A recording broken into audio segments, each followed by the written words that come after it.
House വാമിങ് കഴിഞ്ഞ പാടക്ക് എൻ്റെ കൈക്ക് ചെറിയൊരു പരിക്ക് പറ്റിയിട്ടുണ്ടായിരുന്നു. കൈയൊന്ന് അടിച്ചു പോയിട്ട് കൈക്ക് നിലവിൽ ബാൻഡേജ് ഇട്ട് നടക്കുന്നൊരു സാഹചര്യമാണ്. ഇപ്പോൾ ബാൻഡേജ് ഇല്ല കേട്ടോ. അപ്പോൾ കൈ ഇളക്കുന്നൊരു സാഹചര്യം വരിക വെച്ചാൽ പ്ലാസ്റ്റർ ഇടേണ്ട ഒരു സാഹചര്യത്തിലേക്ക് പോകും എന്നൊക്കെ പറഞ്ഞിട്ടുണ്ടായിരുന്നു ഡോക്ടർ. ഏകദേശം ഒരു 2 ആഴ്ചയോളം കൈ അനക്കാതെ ബാൻഡേജ് ഇട്ടുകൊണ്ട് നിർത്തണമെന്ന് പറഞ്ഞിട്ടുണ്ടായിരുന്നു.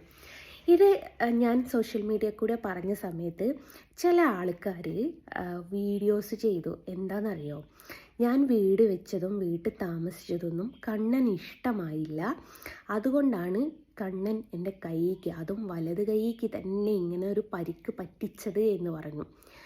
അപ്പം ഞാൻ ഇവരോടൊരു കാര്യം ചോദിച്ചോട്ടെ. ഞാൻ വീട്ടിൽ താമസം ആക്കിയത് 31-ാം തീയതി ആയിരുന്നു. അപ്പോൾ 31-ാം തീയതി അല്ല 30-ാം തീയതി ആയിരുന്നു. അപ്പോൾ 30-ാം തീയതി ഞാനൊരു പ്രഖ്യാപനം നടത്തിയിട്ടുണ്ടായിരുന്നു. എന്താ വെച്ചാൽ ജസ്ന സലീം തട്ടം ഉപേക്ഷിക്കുകയാണ്. എനിക്കൊരു മതത്തിൻ്റെ പേരിലും അറിയപ്പെടാൻ ആഗ്രഹമില്ല, എനിക്ക് മനുഷ്യനായിട്ട് അറിയപ്പെടാനാണ് ആഗ്രഹമെന്ന് പറഞ്ഞിട്ട് ഞാൻ അങ്ങനെ ഒരു സ്റ്റേറ്റ്മെൻറ്റ് ഇറക്കിയിട്ടുണ്ടായിരുന്നു. അപ്പം നിങ്ങൾ ഈ ഒന്ന് പറഞ്ഞ് രണ്ടാമത്തേന് ഈ കണ്ണനെ എടുത്തിടുന്നുണ്ടല്ലോ. അപ്പം ഞാനൊരു കാര്യം ചോദിച്ചോട്ടെ. ഞാൻ ഈ തട്ടം ഉപേക്ഷിക്കുന്നു, അല്ലെ എനിക്കൊരു മതത്തിൻ്റെ പേരിലും അറിയാൻ ആഗ്രഹമില്ല എന്ന് പറഞ്ഞപ്പോൾ പടച്ചോൻ തന്ന ശിക്ഷ ആയിരിക്കുമോ ഇത് എന്ന് എന്തുകൊണ്ടാണ് നിങ്ങളാരും പറയാത്തത്? നിങ്ങൾ ഒന്ന് കഴിഞ്ഞ് രണ്ടാമത്തേന് ഈ കണ്ണൻ്റെ മേലേക്ക് എടുത്തിടുന്നുണ്ടല്ലോ. ഞാൻ 30-ാം തീയതി പ്രഖ്യാപിച്ച് 1-ാം തീയതി ആയപ്പോഴേക്ക് എൻ്റെ കൈക്ക് ഇങ്ങനൊരു പരിക്ക് പറ്റി. അപ്പോൾ നിങ്ങളെന്താ അങ്ങനെ ചിന്തിക്കാത്തത്? ഈ പല ഹൈന്ദവരും എടുത്തിടുന്നൊരു വീഡിയോസാണ്, അല്ലെ പല ഹൈന്ദവരും പറയുന്നൊരു കാര്യമാണ്. അത് ദൈവത്തിന് കണ്ണന് ഇഷ്ടമാവാനിട്ടാണ്. അപ്പം ഞാനൊരു കാര്യം ചോദിക്കട്ടെ, തിരിച്ചൊന്ന് ചിന്തിച്ച് നോക്കിയേ.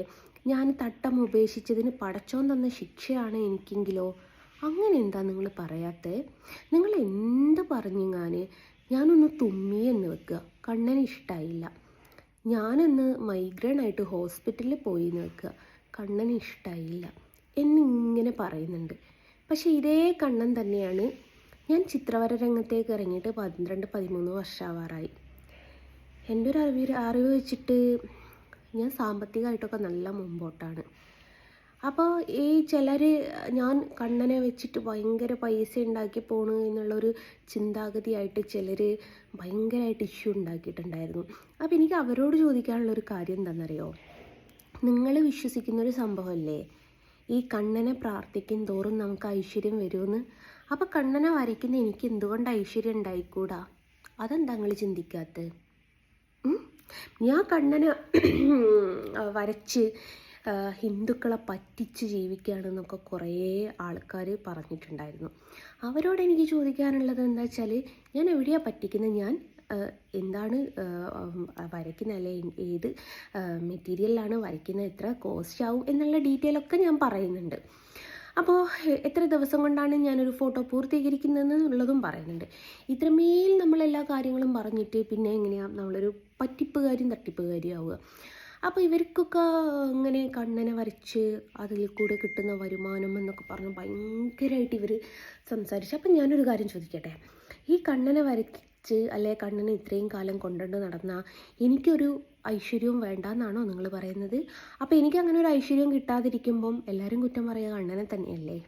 ഇത്രയും കാലം അവൾ കണ്ണനെ വരച്ച് എന്ത് കിട്ടി എന്ന് ചിലരൊക്കെ ചോദിച്ചിട്ടുണ്ട്. ഞാൻ നിൽക്കുന്ന വീട്ടിൽ കുറേ ഇനിയും വീട് പണി എടുപ്പിക്കാറുണ്ട്. അവിടെ നിൽക്കുന്നൊരു സാഹചര്യം കണ്ടോ, അത് കണ്ണന് ഇഷ്ടമില്ല അവൾ വരയ്ക്കുന്നത് എന്നൊക്കെ പറഞ്ഞ ആൾക്കാരുണ്ട്. അവർ പുതിയ വീട്ടിലേക്ക് താമസം മാറിയപ്പോൾ അവർക്കൊന്നും പറയാനില്ല. അവരുടെയൊക്കെ മുട്ടിപ്പോയി എൻ്റെ കുറേ ആഗ്രഹങ്ങൾ. ഞാൻ ചിത്രവര രംഗത്തേക്ക് വന്നതിന് ശേഷം ഞാൻ നടത്തിയെടുത്തു. എൻ്റെ ആദ്യത്തെ ആഗ്രഹമായിരുന്നു ഐഫോൺ എന്നുള്ളൊരു സംഭവം. അപ്പം ഞാൻ ഐഫോൺ മേടിക്കുന്നത് 2018 തോന്നുന്നു ഫസ്റ്റ് ടൈം മേടിക്കുന്നത്. അന്ന് ഐഫോൺ 6 ആയിരുന്നു മേടിച്ചത്. അപ്പോൾ ഐഫോൺ 6 ആയി, അത് പിന്നെ ഐഫോൺ എക്സ് ആയി. എക്സ് എന്ന് വെച്ചാൽ 10 തോന്നുന്നു. ഐഫോൺ എക്സ് ആയി. അത് പിന്നെ 12 മിനി ആക്കി, പിന്നെ 15 പ്രോ ആക്കി. 15 പ്രോക്ക് ഏകദേശം ഞാൻ മേടിക്കുന്ന സമയത്ത് 1,48,000 രൂപ എങ്ങാണ്ട് വിലയുണ്ട്. ആ ഒരു ഫോണാണ് എൻ്റെ കയ്യിലുള്ളത്. അപ്പോൾ എൻ്റെ ആദ്യത്തെ ആഗ്രഹം സാധിപ്പിച്ചു തന്നു. രണ്ടാമത്തെ ഒരാഗ്രഹമായിരുന്നു എനിക്ക് ഒരു വാഹനം എന്നുള്ളത്. ആദ്യം എൻ്റെ കയ്യിലൊരു 2 വീലർ ഫെസിനോ ആയിരുന്നു ഉള്ളത്, യമഹൻ്റെ. അത് മാറ്റി ഞാൻ ഒരു സെക്കൻഡ് ഹാൻഡ് ഇയോൺ എടുത്തു, 2017-18 മോഡൽ. അത് മാറ്റി ഞാനൊരു ഫ്രഷ് വണ്ടി തന്നെ 2022 അത് വലിയൊരു കാര്യം തന്നെ. പിന്നെ കുറേ ഓർണമെൻറ്റ്സ് മേടിച്ചിട്ടു. എൻ്റെ മകൾക്ക് കുറേ ഓർണമെൻറ്റ്സ് മേടിക്കണം എന്നൊക്കെ എനിക്ക് ഭയങ്കര ആഗ്രഹമുണ്ട്. എൻ്റെ കയ്യിൽ ഒരു സ്വർണത്തിൻ്റെ തരി പോലും ഇല്ലാത്ത ആളായിരുന്നു. അപ്പം ഞാൻ ഒരുപാട് ഓർണമെൻറ്റ്സ് മേടിച്ചിട്ടു. എനിക്ക് ആവശ്യത്തിലും അനാവശ്യത്തിലുമായിട്ട് പല ഡിസൈനുകളിൽ ഞാൻ മേടിച്ചിട്ടു. ഞാൻ പണ്ടൊക്കെ ചിത്രവര രംഗത്തേക്ക് ഇറങ്ങിയ സമയത്ത് ഇങ്ങനെ വരയ്ക്കുന്ന സമയത്തൊക്കെ പറയാനോ, കണ്ണാ നിൻ്റെ കഴുത്തിലൊക്കെ എത്ര ചെയിനൊക്കെയാ, എൻ്റെ കഴുത്തിലൊരു മാല പോലും ഇല്ലാലോ എന്ന് പറയുന്ന അങ്ങനെ എനിക്ക് കണ്ണൻ്റെ കഴുത്തിൽ ഞാൻ 4 മാലയാണ് ഇടുന്നെങ്കിൽ അതിൻ്റെ ഇരട്ടിയുടെ ഇരട്ടി എൻ്റെ കയ്യിലുണ്ട്. അങ്ങനത്തെ ഒരു സാഹചര്യത്തിലേക്ക് വന്നു. പിന്നെ ഇവിടെ വീട് പണിയാണെങ്കിലും ഞാൻ ഇവിടെ താമസിക്കുന്ന സമയത്ത് എൻ്റെ ഒരു അനുഭവം പറയാം. ഞാനിവിടെ താമസിക്കുന്ന സമയത്ത് ഇവിടെ ഞാൻ ചിത്രവര തുടങ്ങുന്നതെന്ന് പറയുന്നത് വീട് പണിയുള്ള സമയത്താണ്. മോനെ ഫാൻ എന്നിട്ട് വീട് പണിയുള്ള സമയത്താണ് ഞാൻ ചിത്രവര രംഗത്തേക്ക് എത്തുന്നത്. ഇവിടെ വീടിന് തറയെട്ടി ഞാനൊരു ഷെഡ് താമസിക്കുന്ന സമയത്താണ് ചിത്രവര രംഗത്തേക്ക് ഇറങ്ങുന്നത്. അവിടെ നിന്ന് പെട്ടെന്ന് പറഞ്ഞതിൻ്റെ മാതിരി ഞാൻ എൻ്റെ വീട് പണി അത്യാവശ്യം മെയിൻ വാർപ്പ് കഴിഞ്ഞൊരു റൂം നന്നാക്കിയിട്ട് ഞാനതിൽ താമസമായിരുന്നു. അപ്പം ഞാൻ ഈ റൂമിൽ നിന്ന് വരച്ചിട്ട് ഉണങ്ങാനൊക്കെ വെക്കുക ഹാളിലൊക്കെയാണ്. അപ്പോൾ ഉണങ്ങാൻ ചുമര് സൈഡിലേക്ക് ഇങ്ങനെ ചാരി വെക്കുന്ന സമയത്ത് ഈ മണ്ണ് തേക്കാത്ത വീടാണല്ലോ, ഈ മണ്ണ് ഇങ്ങനെ തൊഴിഞ്ഞിട്ട് ഈ ഫോട്ടോൻ്റെ മുകളിലൊക്കെ ആവുമായിരുന്നു. അപ്പം ഞാനിങ്ങനെ മനസ്സിൽ ചിന്തിക്കുന്നു, ഈ വർക്ക് പോലും എനിക്ക് ചെയ്യാൻ പറ്റില്ല. അപ്പം എവിടെ വെച്ചാലും ഈ മണ്ണ് തൊഴിയും. അങ്ങനത്തെ ഒരു സാഹചര്യമായിരുന്നു. ഞാൻ ഒരുപാട് വിഷമിച്ചിട്ടുണ്ട്. അങ്ങനെ തന്നെ വീട് തേച്ച് പെയിൻ്റ് അടിച്ച് അങ്ങനത്തെ ഒരു സാഹചര്യത്തിലേക്ക് വന്നു.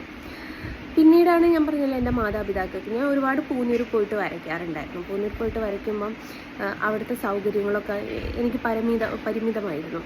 ഉണങ്ങാനൊക്കെ കുറച്ച് ബുദ്ധിമുട്ടൊക്കെ ആയിരുന്നു. അപ്പോൾ ഞാൻ വിചാരിച്ചിട്ടുണ്ടായിരുന്നു വീട് എന്ന് പറയുന്നൊരു സ്വപ്നം ഉണ്ട് എന്നല്ലാതെ നടക്കുന്ന ഒരിക്കലും വിചാരിച്ചിട്ടില്ല. അപ്പോഴൊക്കെ ഞാനിങ്ങനെ വിചാരിക്കുമായിരുന്നു, വീടുണ്ടായിരുന്നെങ്കിൽ എന്നൊക്കെ. ആ ഒരു ആഗ്രഹം സാധിപ്പിച്ചു തന്നു. ഞാൻ ഒരുപാട് കാര്യങ്ങളൊന്നും പറഞ്ഞിട്ടില്ല, പറഞ്ഞ കാര്യങ്ങളൊക്കെ എനിക്ക് സാധിപ്പിച്ചു തന്നു. അപ്പോൾ ഈ കണ്ണൻ്റെ ഐശ്വര്യം അല്ലെ ചൈതന്യം എനിക്ക് വേണ്ട എന്നാണോ നിങ്ങളൊക്കെ പറയുന്നത്? അറിയാൻ മേലാത്തതുകൊണ്ട് ചോദിക്കുക. അവൾ കണ്ണനെ വരച്ചു ഒരുപാട് നേടി എന്ന് പറയുന്നു. നിങ്ങൾ ഓരോരുത്തരും കണ്ണനെ പ്രാർത്ഥിക്കുന്നത് നിങ്ങൾ ഈ സൗഭാഗ്യം വരാൻ വേണ്ടിയിട്ടല്ലേ? അപ്പോൾ ആ സൗഭാഗ്യം എനിക്ക് വന്നപ്പം എന്തിനാണ് ഇങ്ങനെയൊക്കെ പറയുന്നത്? അറിയാത്തതുകൊണ്ട് ചോദിക്കുകയാണ്.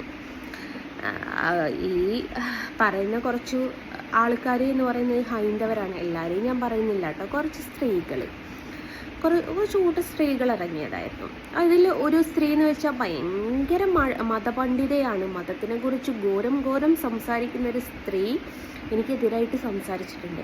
അപ്പോൾ ആ സ്ത്രീ ഘോരം സംസാരിക്കുമ്പോൾ ആ സ്ത്രീ ഒരിക്കലും ചിന്തിച്ചില്ല കണ്ണനെ എന്താ പറയുക വരയ്ക്കുന്നവൾ, ആ കണ്ണനെ ഇത്രയും കാലം എൻ്റെ ഒരു 24 hours ഒരു മനുഷ്യനല്ല, 24 hours ഒരു മനുഷ്യനുണ്ടെങ്കിൽ ആ ഒരു 24 hours പകുതി മുക്കാൽ സമയവും ഞാൻ ചിത്രവരയിലേക്കാണ് നിൽക്കാറ്, കണ്ണൻ്റെ അടുത്താണ് ചിലവഴിക്കാറ്.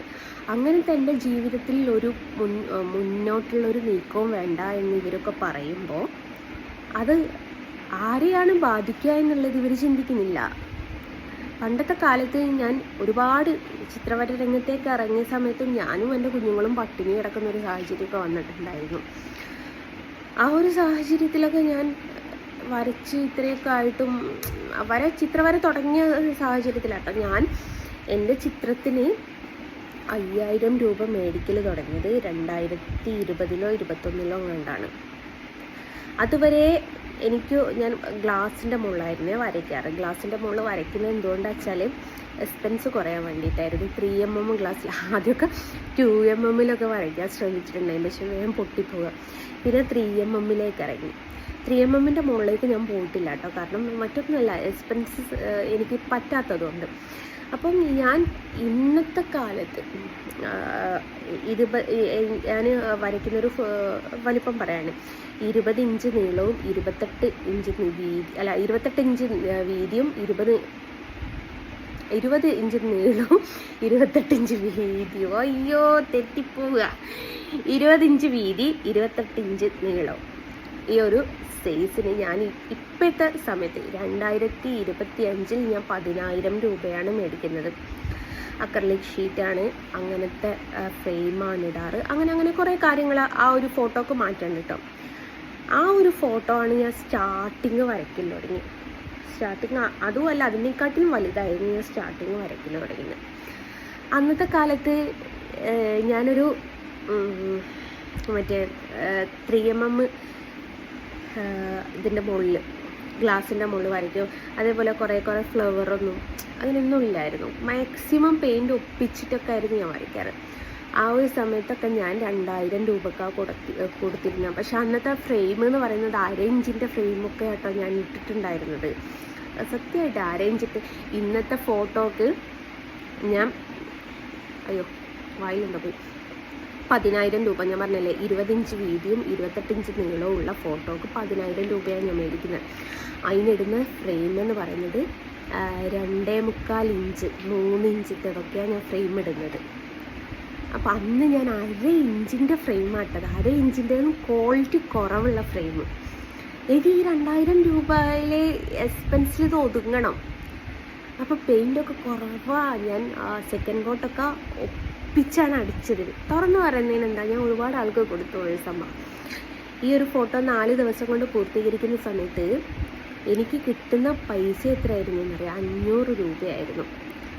അത് ഞാൻ മോളെ മുമ്പിലും മോനെ ബാക്കിലും വെച്ച് പോയി. അവർ തിരിച്ചു വരുമ്പോൾ ഉമ്മ ലേസ്, ഉമ്മ ബിസ്ക്കറ്റ്, ഉമ്മ അതെന്ന് പറയുമ്പോൾ ഞാൻ തിരിച്ചു വരുമ്പോൾ ഒരു 10 രൂപ പോലും എനിക്ക് വീട്ടിലേക്ക് എനിക്കൊരു സേവിങ്സ് എന്ന് പറഞ്ഞിട്ട് ഉണ്ടായിട്ടില്ലായിരുന്നു.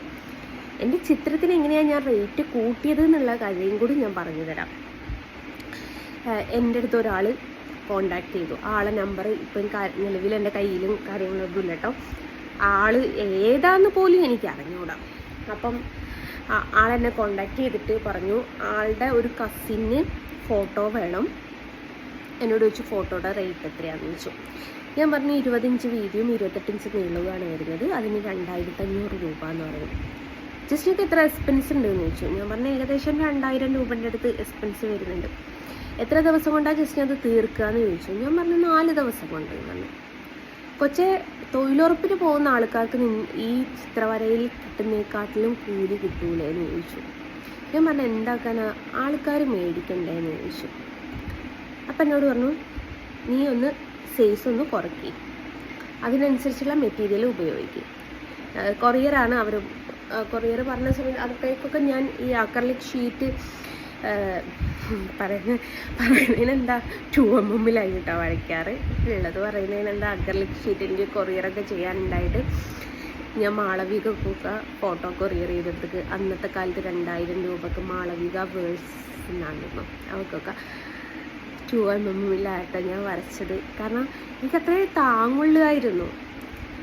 അങ്ങനെ ഈ ചേട്ടൻ പറഞ്ഞു, നീ ഒന്ന് സൈസ് കൊടുക്കുക, അതിനനുസരിച്ചുള്ള ക്വാളിറ്റി ആക്കണം. അപ്പം ഞാൻ ചോദിച്ചു, ചേട്ടാ ഇതിന് എത്ര പൈസ വെക്കണമെന്ന് എനിക്കറിയില്ല എന്ന് പറഞ്ഞു. അങ്ങനെ ആ ചേട്ടനാണ് എന്നോട് പറഞ്ഞത്, നീ ഇത്ര പേയ്മെൻറ്റ് മേടിക്കുക എന്നുള്ളത് പറഞ്ഞത്.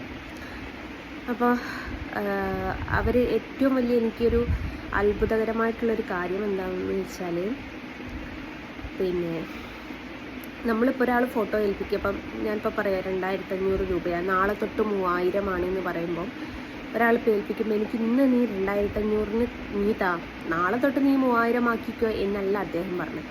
അദ്ദേഹം പറഞ്ഞു, നിനക്ക് ജസ്റ്റിനൊക്കെ ഞാനൊരു ഓർഡർ തരികയാണ്, അതിന് നീ 5,000 രൂപ മേടിക്കണം.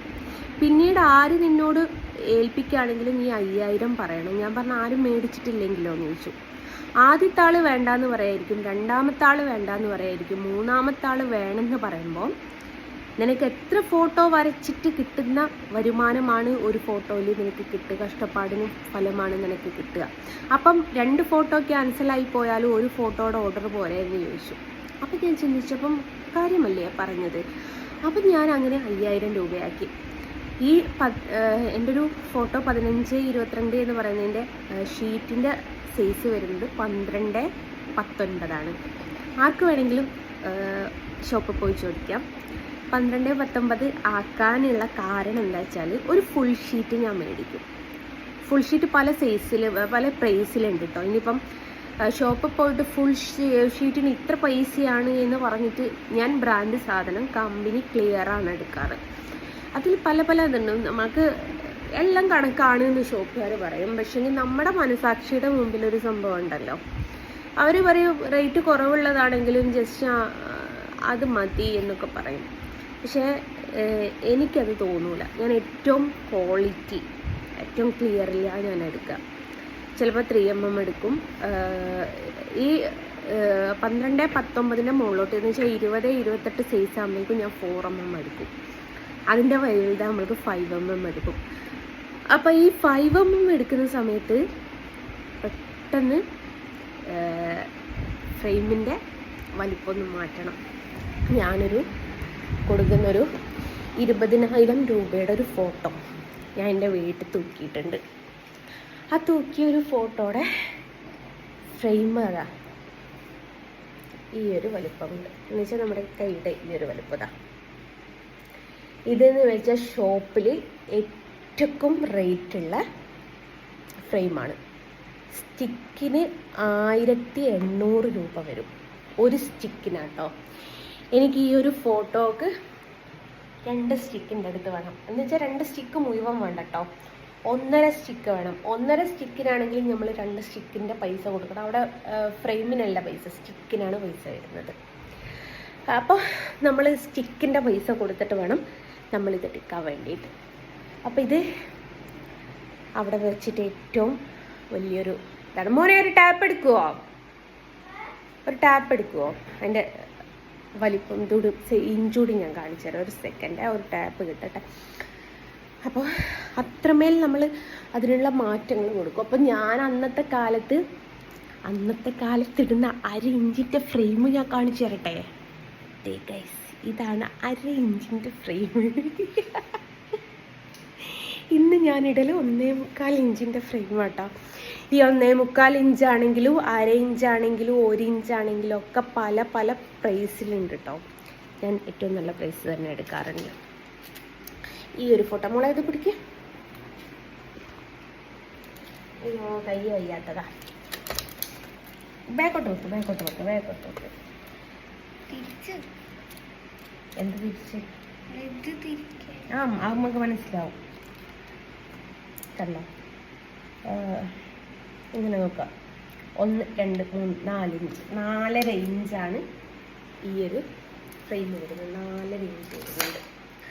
അപ്പോൾ 4.5 ഇഞ്ച് എന്താ വെച്ചാൽ mm കൂടുന്നതിനനുസരിച്ച് നമ്മൾ ഫ്രെയിം കൂട്ടണം, അല്ലെങ്കിൽ അത് ബെൻഡായി പോകും. അങ്ങനത്തെ കുറേ കാര്യങ്ങൾ ഇതിൽ നോക്കാറുണ്ട്. ഞാൻ ഈ കാര്യങ്ങളൊക്കെ പറയുന്നതിന് വേറൊരു കാര്യമുണ്ട്. നമ്മളെ പലരും എനിമിയായിട്ട് കാണാറുണ്ട്. പക്ഷേ ഞാൻ ഒരു കാര്യത്തിൽ എപ്പോഴും ചിന്തിക്കുന്ന ഒരു കാര്യം എന്താണെന്നറിയോ, ഒരു കുടുംബം എങ്ങനെയെങ്കിലും കഴിഞ്ഞു പോവുകയാണെങ്കിൽ പോയിക്കോട്ടെ എന്നുള്ള രീതിയിലാണ്. അപ്പം എന്നെ കോപ്പി അടിച്ചൊരു സ്ത്രീ ചിത്രവര രംഗത്തേക്ക് വന്നിട്ടുണ്ട് കേട്ടോ. അപ്പോൾ ആ സ്ത്രീ വെറും ഒരു തുച്ഛമായിട്ടുള്ള വരുമാനത്തിലാണ് ആ സ്ത്രീ ഫോട്ടോ ഒക്കെ കൊടുക്കുന്നതെന്നു. എത്ര mm വരയ്ക്കുന്നതെന്നൊന്നും എനിക്കറിയില്ല. ഷീറ്റ് 2 പ്രാവശ്യം വാങ്ങാൻ പോകുമ്പോൾ തന്നെ സ്ത്രീക്ക് മനസ്സിലാവും എത്രമേൽ അതിന് എക്സ്പെൻസ് വരുന്നുണ്ടെന്ന്. ഫ്രെയിമിൻ്റെ ഞാനതാ പറഞ്ഞത്, ഫ്രെയിം എത്ര പൈസയുടേതാ എങ്ങനെയാണെന്നുള്ളത്. അപ്പം ഞാനന്ന് മുമ്പ് കാലത്ത് ഒപ്പിച്ചത് മാതിരിയാണ് ഈ സ്ത്രീ ഇപ്പോൾ ഒപ്പിക്കുന്നത്.